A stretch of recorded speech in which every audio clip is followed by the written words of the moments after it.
In this video, I'm going to show you how to add steam in GIMP using a simple overlay technique that works great for photos, thumbnails, mockups, and creative edits. Whether you're adding steam to a cup of coffee, a hot plate of food, or a dramatic scene, this method is fast, beginner-friendly, and easy to control. And if this video helps you out, make sure to hit that like button and subscribe for more GIMP tutorials just like this. Let's jump in. The first thing you need is a steam overlay. You can download a copyright-free image of smoke or steam blowing against a solid black background. That black background is important because it makes the steam easier to blend into your project. If you already have a PNG with a transparent background, that works even better because you can skip some of the cleanup and go straight to positioning. Once you have your steam image, open GIMP and bring in your main photo or design. After that, drag and drop the steam overlay right into GIMP. You can also open it as a separate layer if that is your preferred workflow, but drag and drop is usually the quickest way to get started. As soon as it appears, make sure it sits on its own layer so you can edit it independently from the rest of your image. Now it's time to position the steam where you want it. Select the Scale tool by pressing Shift+S.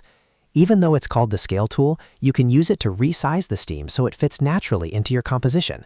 Make it larger, smaller, wider, or narrower depending on the effect you want. After that, move the steam into place so it rises from the cup, dish, or object in a believable way. The key here is to make it look like it belongs in the scene, not like it was just pasted on top. If the steam looks too sharp or too obvious, don't worry, that is very easy to fix. Go up to Filters, then choose Blur, and then click Gaussian Blur. A small blur usually goes a long way here. Try adding around 5 pixels to 10 pixels of blur to soften the edges and make the steam look more natural. This helps it blend better with the background and gives it that light, wispy look that steam usually has. If it starts to look too soft, just undo and lower the blur amount a little until it feels right. Another important step is adjusting opacity. If the steam layer is too dark or too strong, simply lower the opacity slider for that layer.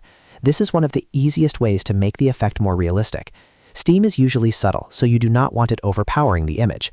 By reducing opacity, you can create a gentle, transparent look that feels much more natural. If needed, you can also duplicate the steam layer for a stronger effect in certain areas, then blur one copy a little more than the other. That can help create depth and motion. But for most projects, a single softened steam layer with adjusted opacity is enough to get a clean, professional result. Once everything looks right, zoom out and check the overall image. Ask yourself whether the steam blends well, whether the blur is subtle enough, and whether the opacity feels balanced. Small changes can make a big difference, so take a moment to fine-tune it before exporting your final image. And that's how to add steam in GIMP using a simple overlay, a little blur, and opacity control. It's a quick technique, but it can add a lot of realism and visual interest to your designs. If you found this tutorial useful, please give it a like, subscribe to the channel, and turn on notifications so you do not miss the next GIMP how-to video. Thanks for watching, and I'll see you in the next one.